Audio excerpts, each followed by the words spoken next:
Good evening there, everybody. What is happening? Hopefully, you all are having a wonderful day today. So, I thought that I would talk about this upcoming fight between Joseph Parker and Derek Chisora.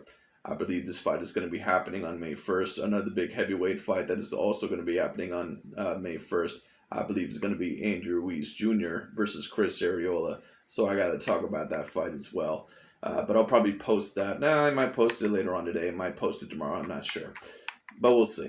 Anyway, I thought that I would redo this prediction video because a few people in the comment section told me that overall I should rewatch or do a little bit more research on Joseph Parker.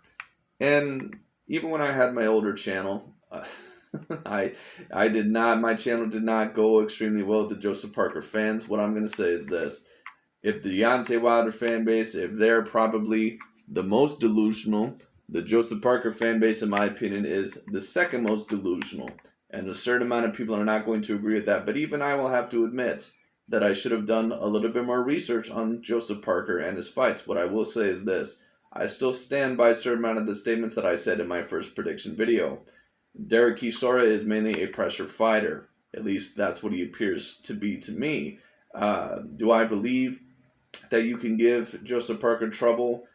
Do I think that he has had some trouble with some pressure fighters? Yes, personally I do, but it depends on what kind of pressure that you put on him.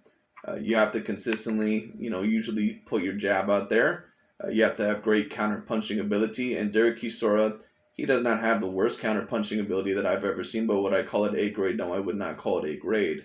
Personally, in my opinion, what I believe is going to happen in this fight, I believe Joseph Parker is going to clearly outbox him. I think that this is going to be a fight that is 8 rounds to 4, but Joseph Parker does need to be careful in this fight because one thing I'll say about Joseph Parker, and this is a big part of the reason why I've never been overtly impressed with him, he is not an A-grade defender. A lot of the times, he does not keep his hands up. He can especially be caught with a left hook and a right cross combination, but a certain amount of times with the left hook, you'll see that in the Dillian White fight, you'll see that in the Andrew Ruiz fight, and we're going to talk about those fights a little bit later, because I watched the Andrew Ruiz fight fully for the first time today. I watched, it a couple of times before, but only in the first half of the fight.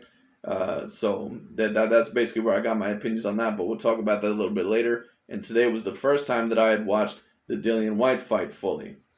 But anyways, bottom line is this. Do I believe that Derek Chisora has a chance to beat Joseph Parker? Well, obviously anyone has a chance. But when I take a look at Derek Chisora, I just don't see him having the great counter-punching ability going forward to beat Joseph Parker. I think Joseph Parker mainly is probably going to box circles around him. I think, in the usual Joseph Parker fight, he's going to be on the back foot. I think he's going to jab him a whole lot. Now, from what I hear, Joseph Parker has changed corners, or he has changed trainers, which in my opinion is something that he did need to do because he has not looked overtly impressive in some of his last outings, especially that last fight, I believe, against that one fighter named Junior Fa.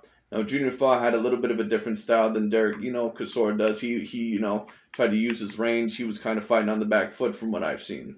Derek Chisora, in my opinion, is probably going to go forward in this fight. But he is going to have to be careful because Joseph Parker is decently fast. He is decently strong. Joseph Parker is a decent athlete, But we'll see what happens because, once again, I have seen certain fighters pressure Joseph Parker and give him problems. I've seen Andrew Ruiz, I've seen Andrew Ruiz give Joseph Parker a certain amount of problems. And to be honest with you, that was a fight that, even when I rewatched it fully today, the reason why I never fully watched it before is because I thought Andrew Ruiz was clearly winning the first half of the fight. But when I rewatched it today, fully today, I thought it was a decently close fight. And maybe you can argue that it could have went either way. But personally, would I have given it to Andrew Ruiz? Yeah, personally, I would have. Was it a landslide victory, like a lot of Andrew Ruiz fans try to tell you? No. But when it comes down to it, everything that I say does come from my own personal experiences. When it comes down to it, when I did watch the fight for the first time fully today, I still believe that Andrew Ruiz was able to give him a lot of problems. And I had certain people telling me, oh, you should rewatch the Andrew Ruiz fight. He actually was missing a lot in that fight. Actually, the person that was missing the more out of the two of them in that fight, if you pay attention, was Joseph Parker. And a certain amount of people are not going to agree with that. Joseph Parker was missing a certain amount in that fight. A lot of the punches that he was throwing were sometimes landing on the elbows of Ruiz or landing on the arms of Ruiz. A lot of them were not landing very clearly. When Andrew Ruiz would usually land punches in that fight, it would usually be somewhat clear. Now, he was not throwing as much as Joseph Parker, but once again, a lot of the punches that Joseph Parker would throw in that fight, it was not 100% clear that he was landing those punches. So that is the problem. In my opinion, Andrew Ruiz Jr. did win that fight, even if by a little bit, but I'll have to rewatch it again because it was a decently close fight. I don't think the scorecards were out of the realm of reality, even though personally, I would have given it to Andrew Ruiz. I think they give it to the wrong man, but it is what it is. And another fighter that you can see that had success with Joseph Parker by pressuring him, but also outboxing him a little bit in the middle of the ring, is Dillian Whyte. Now, does Derek Chisora have Dillian Whyte's boxing ability or Andrew Ruiz's boxing ability? No, he does not. So I think what Derek Chisora is going to have to do, because I don't think him trying to outbox Joseph Parker from the outside is the greatest idea for him. I think he's going to have to basically pressure him just like he did against Artur Spiltzka and just like he did against Alexander Usyk.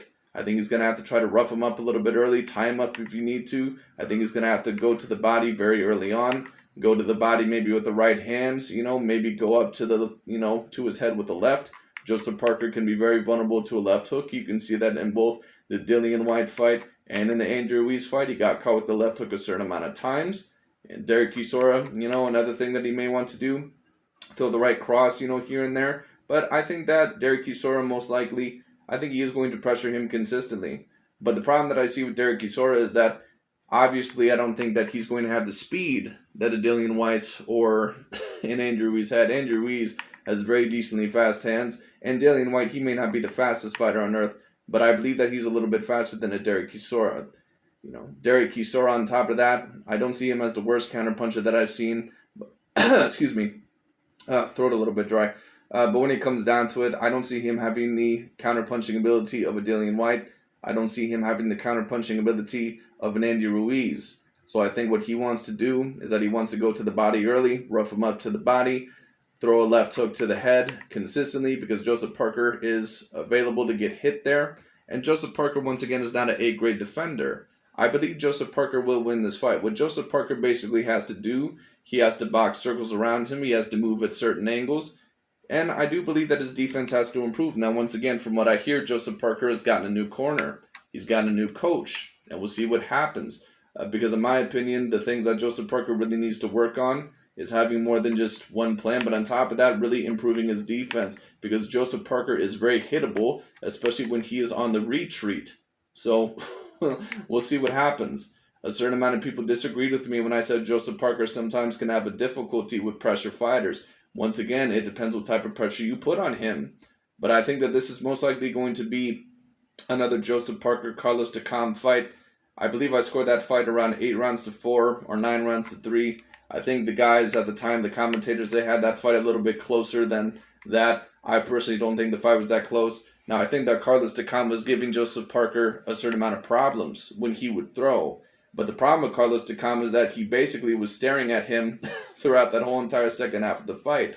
But when he would pressure Joseph Parker, and he would throw that left hook up to the head, and he would consistently jab Joseph Parker. I think overall that he was actually having a great amount of success, but he just didn't do enough in that fight. We'll see if Derek Chisora does enough in this fight. I personally don't think he will. Joseph Parker will have to watch out in this fight. Derek Chisora seems to have decent power, but when it comes down to it, I believe that Joseph Parker is going to be the all-around better fighter. I believe Joseph Parker pretty much is going to beat Derek Chisora pretty much out of sheer volume of punches. That's what I personally believe. But overall, I think this should be an impressive performance by Joseph Parker. I do think he needs to improve in his career, because with his athletic ability, with his speed, with his decent pop in his punches, I believe Joseph Parker can at least be on the same level, possibly, as an Andrew Ruiz. Well, I don't know if I want to say that, because Andrew Ruiz, in my opinion, has a better natural skill set. But when it comes down to it, I believe that he can at least be maybe on the same level, at least when it comes to beating some of those top-tier fighters.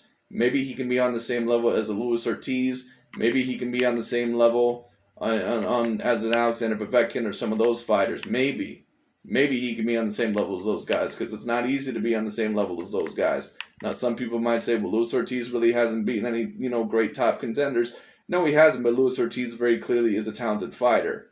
I'm not, just talking about winning some of those big fights. I'm also talking about in terms of talent. Because in my opinion, when you take a look at Joseph Parker right now, I'm not sure if he's more talented than any of those fighters.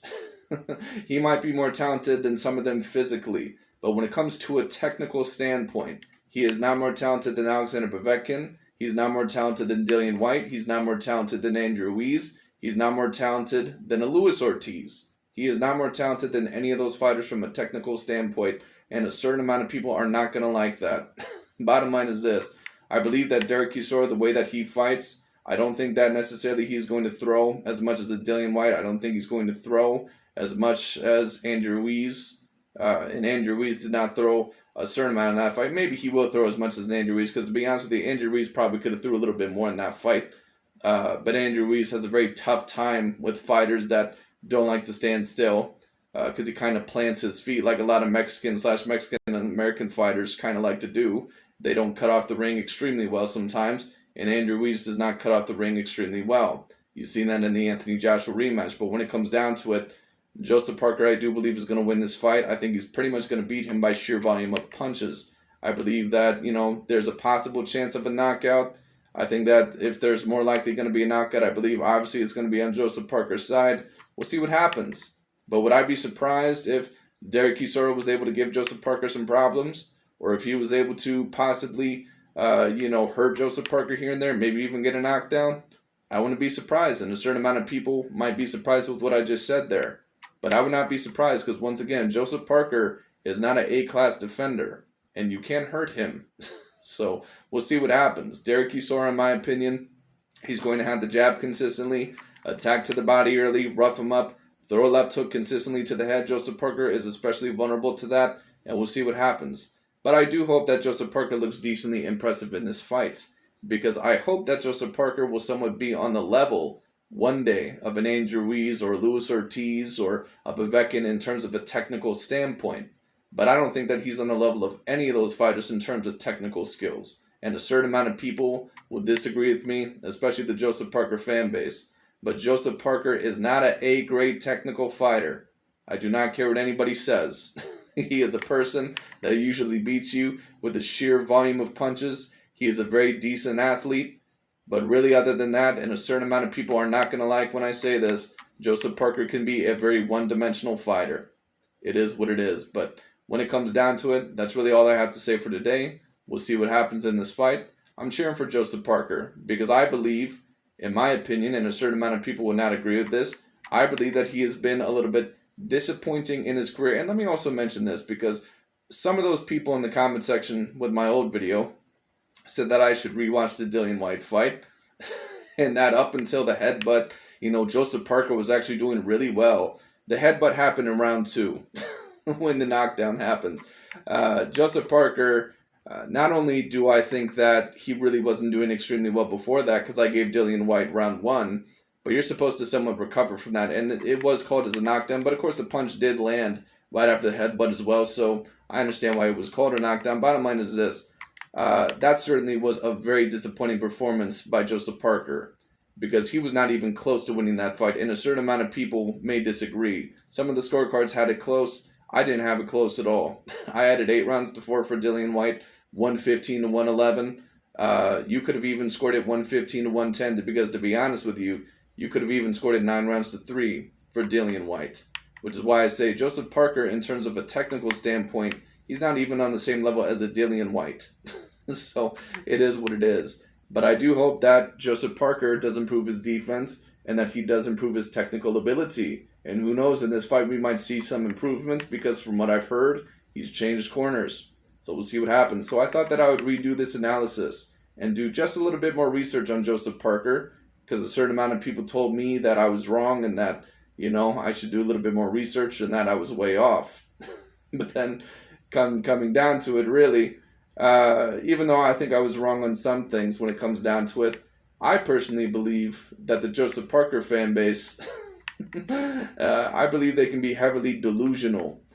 Once again, I believe I was wrong in certain categories, but when it comes down to it, I've just never seen Joseph Parker as an A-grade skilled fighter. I think he is an A-class fighter for the heavyweight division, but I do not think that he has an A-grade skill set. and a certain amount of people are going to disagree, especially the Joseph Parker fan base. But it is what it is. That's pretty much all I have to say on the matter. Anyways, we'll see how this fight goes down. I believe Joseph Parker should look very impressive in this performance, or at least decently impressive. Derek Chisora has at least, enough skills to maybe make it a challenging fight, maybe 8 rounds to 4. But if it's anything outside of 8 rounds to 4, I don't know. That's to me is not really going to be that impressive of a performance if Joseph Parker does not at least win this fight 8 rounds to 4. That's just the way that I see it, and a certain amount of people are going to disagree. But that's really all I have to say on it. Anyways, thank you guys so much for watching. We'll see how this fight turns out. I'm also going to do my Chris Arreola versus Andy Ruiz Jr. Prediction. And I might post that either later on today or sometime tomorrow. I'm not sure. But we'll see. Anyways, that's really about it for today. Thanks so much for watching. I'll talk to you all later.